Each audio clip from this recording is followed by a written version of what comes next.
Hey, hi everyone. Welcome back to my YouTube channel. I hope that you all are doing absolutely amazing. So today's video is going to be a detailed strategy on the preparation of SPOM Set A, that is CA Final Law. तो आज का जो video है ना, ये मैं 5 parts में divide करूँगी and with these 5 parts I am sure कि आपको एक बहुत अच्छा क्लैरिटी मिलेगा, बहुत डिटेल्ड गाइडेंस मिलेगा that how you should proceed with this subject. तो अगर मैं इस सब्जेक्ट के लेवल की बात करूँ ना, तो ये सब्जेक्ट जो है ये एडवांस्ड आईटीटी जैसा बिल्कुल भी नहीं है, एडवांस्ड आईटीटी से बहुत ज़्यादा है। हाँ, ऑब्वियसली आपको जो आपके मेन 6 एग्जामिनेशंस है ना, उतना आपको उसमें मेहनत करने की ज़रूरत नहीं है, उससे बहुत कम मेहनत में ये हो जाएगा, but you have to work hard for this subject as well. ठीक है, तो बात करते हैं पहले क्वेश्चन की, जो कि बहुत सारे लोग जो हैं उनको ये क्वेश्चन रहता है that how many days are sufficient to prepare this subject. So for this I would divide the category of students into 2 categories. That means I would categorize the students in 2 categories. तो पहला जो category है वो उन students का है जिन्होंने पहले भी लॉ दिया है, मतलब नवंबर 2023 या फिर उससे पहले कभी उनका ग्रुप 1 का अटेम्प्ट था एंड उन्होंने लॉ को पढ़ा है। नाउ बिकॉज आपने ये जो सब्जेक्ट है उसको डिटेल में ऑलरेडी पढ़ रखा है, आपने प्रॉबेबली क्लासेस भी ली होंगी, तो आपको जो है बहुत ज़्यादा मेहनत करने की ज़रूरत नहीं है। With the revision videos only आपके कंसेप्ट्स को आप ब्रशअप कर लोगे and then you will be prepared for this exam. तो आपको जो है बहुत ज़्यादा टाइम देने की ज़रूरत नहीं है, you will require 3 to 4 days. मैंने पर्सनली 3 to 4 डेज़ ही दिए सब्जेक्ट को, उससे भी कम में आपका ये हो सकता है 2 to 3 डेज़ अगर आप उसको फुल डे पढ़ते हो तो।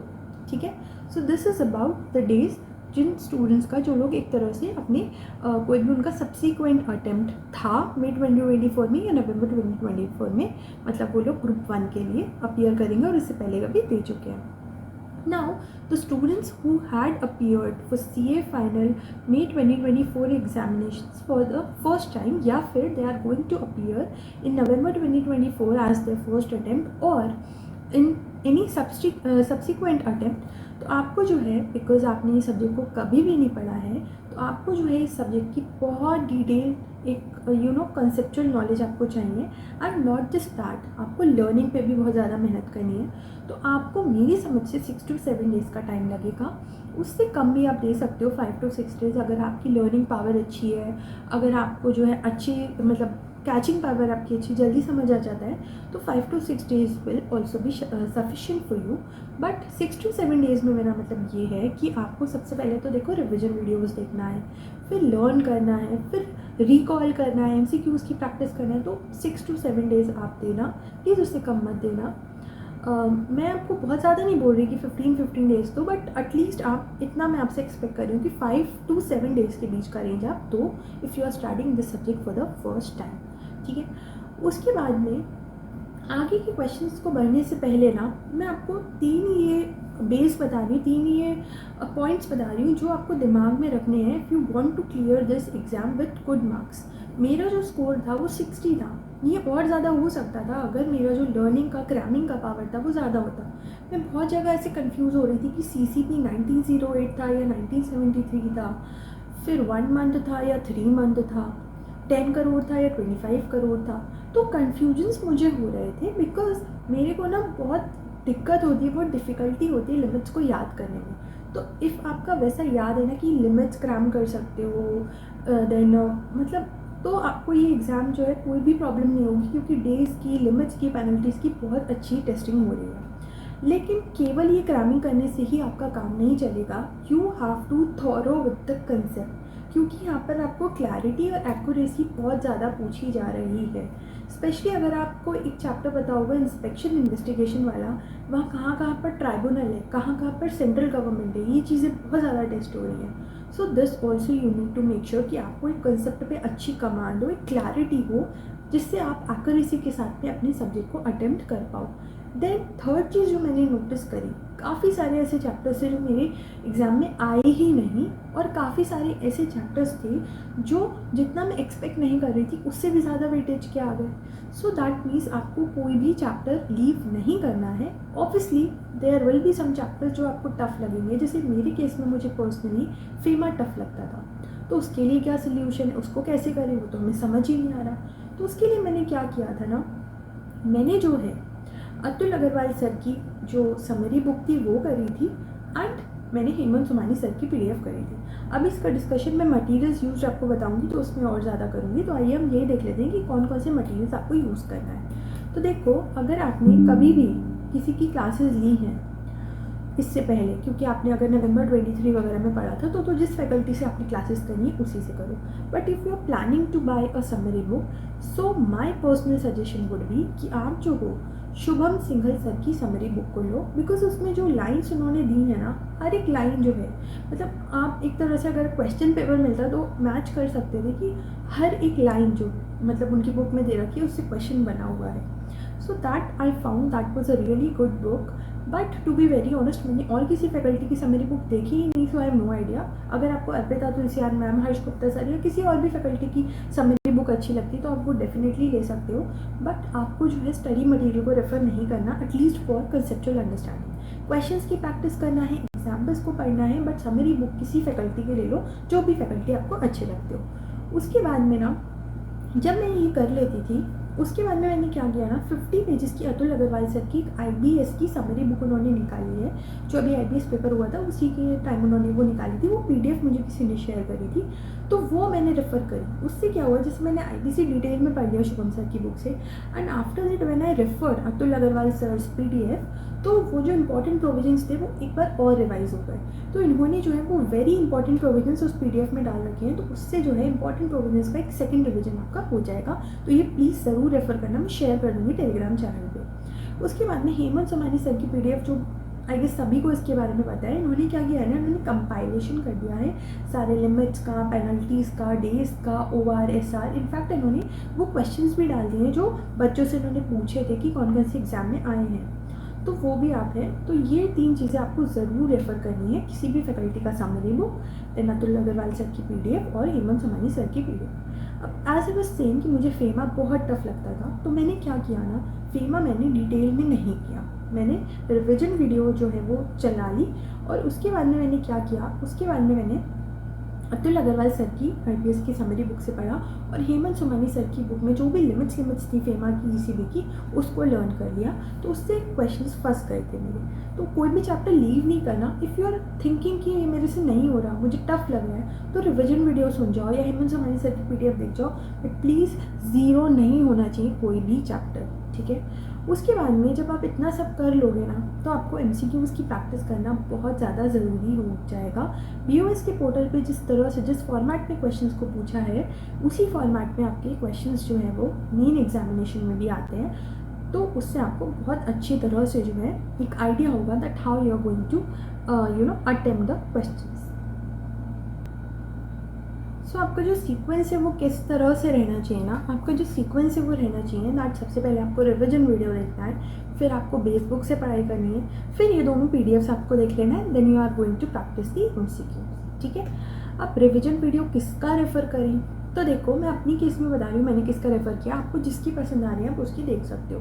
तो मैंने मोस्टली सारे चैप्टर्स के लिए CA हर्ष गुप्ता सर की रिविजन वीडियोज़ को रेफ़र किया था, जो IGP में फैकल्टी हैं फॉर 2 चैप्टर्स। एक तो सेबी की जो अमेंडमेंट्स है, ICDR वाला पोर्शन, और जो आपका वाइंडिंग अप वाला चैप्टर है, उसके लिए मैंने शुभम सिंघल सर की जो वीडियो थी उसको रेफ़र किया था, क्योंकि इस पर मुझे CA हर्ष गुप्ता सर की वीडियोस नहीं मिली थी। बट CA हर्ष गुप्ता सर की जो वीडियोस थी ना, they are really very good. मतलब कुछ लोगों को शुभम सिंघल सर की वीडियोस भी अच्छी लगती है, तो ये दोनों फैकल्टीज़ जो हैं ये रिकमेंडेड रहेंगे रिविजन वीडियोस के लिए। And other than these 2 I would recommend CA Arpita Tulsian ma'am as well.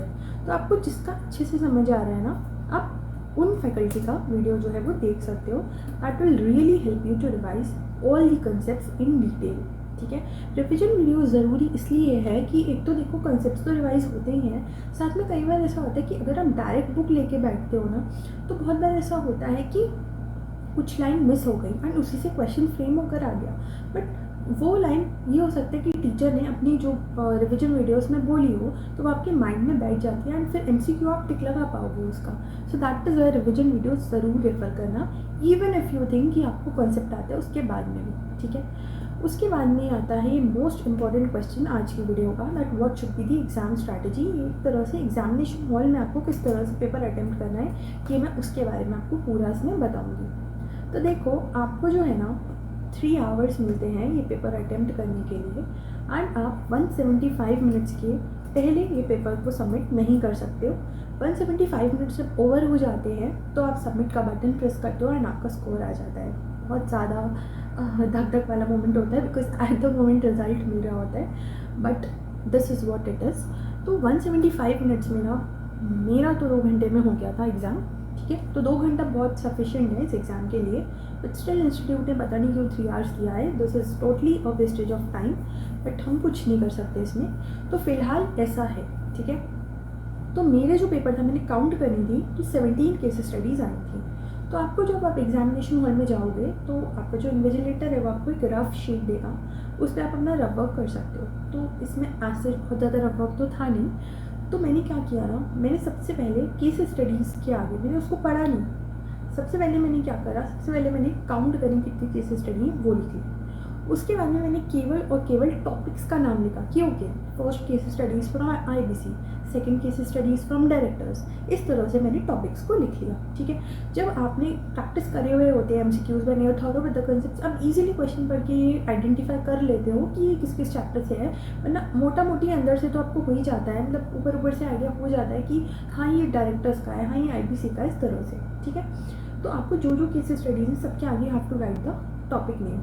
अब उसके बाद में सीक्वेंसिंग कैसे रहनी चाहिए क्वेश्चंस की, जो जो चैप्टर्स बहुत स्ट्रॉन्ग हैं सबसे पहले वो वाली केस स्टडी उठाओ। वो केस स्टडी उठाओगे तो एक कंसेप्ट, एक कॉन्फिडेंस आपका बिल्डअप होगा कि यार मेरे इतने मार्क्स तो कंफर्म हो गए हैं। तो मैंने क्या करा, सबसे पहले मैंने यही करा, जैसे मेरा IBC स्ट्रॉन्ग था, CBT LODR वाला क्वेश्चन स्ट्रॉन्ग था, डायरेक्टर्स में भी काफ़ी कुछ मैं स्ट्रॉन्ग बना के गई थी। इस तरह से मैंने अपनी स्ट्रेंथ्स एंड वीकनेसेस के सीक्वेंस के अकॉर्डिंग मैंने क्वेश्चन को अटेम्प्ट किया। तो मैंने जो चीज़ फिगर आउट करी ना वो ये थी कि लगभग 24 क्वेश्चन ऐसे थे जो मुझको ऐसा लग रहा था कि हाँ यार ये 48 तो मेरे आराम से बन जाएंगे, बाकी 12 का मैं नहीं कह सकती कि मतलब वो कहाँ से आए। बट उस 24 के अलावा भी 3-4 क्वेश्चन ऐसे थे जिसमें मैं गेस जो मैंने लगाए थे उसमें 99% श्योर थी। तो इस तरह से जो है मैंने बनाया था। बट मैंने जितना ऑब्जर्व किया, अगर आप 22 से 24 क्वेश्चन ऐसे कर लेते हो जो as per you are sure कि 44 से 48 रेंज तो आराम से बन रहा है, तो फिर आप इजीली 50 क्रॉस कर जाओगे। बट अगर उससे कम हो रहे हैं ना तो आपको शायद वहाँ पहले ही पता लग जाए कि हो सकता है मेरा एग्ज़ाम क्लियर नहीं हो, ठीक है। तो अच्छे से पढ़ के जाओगे तो देखो ऐसी सिचुएशन नहीं आएगी। तो मैं तो यही विश करूँगी कि सभी का क्लियर हो जाए। बट इस तरह से यू हैव टू स्ट्रैटेजाइज, इस तरह से your approach should be while attempting the question paper. Also आपको जो है केस स्टडी पहले नहीं पढ़ना है, आपको पहले क्वेश्चन पढ़ना है, उसके बाद केस स्टडी करना है। वो इसलिए ज़रूरी है बिकॉज आप केस स्टडी पहले पूरा पढ़ लोगे, फिर आप क्वेश्चन पढ़ लोगे, देन अगेन आप केस स्टडी पढ़ोगे। ऑल्सो बहुत टाइम होता है, but the right way to attempt case study is that only कि पहले क्वेश्चन पढ़ो, फिर केस स्टडी पढ़ो एंड देन अटेम्प्ट, ठीक है। So this was all about the questions जो बहुत सारे लोगों के माइंड में आते हैं while preparing for this subject.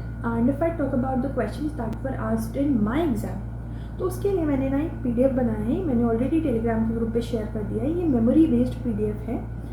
तो ये जितने जितने मुझे टॉपिक्स याद आते जा रहे थे ना वो मैंने एक जगह नोट कर दिए, दिस आई हैव शेयर। तो इससे आपको आइडिया हो जाएगा कि किस डेप्थ तक जाके इंस्टीट्यूट पूछ रहे हैं, क्योंकि जो पेपर है ना इंस्टीट्यूट का वो मतलब ईजी तो नहीं था।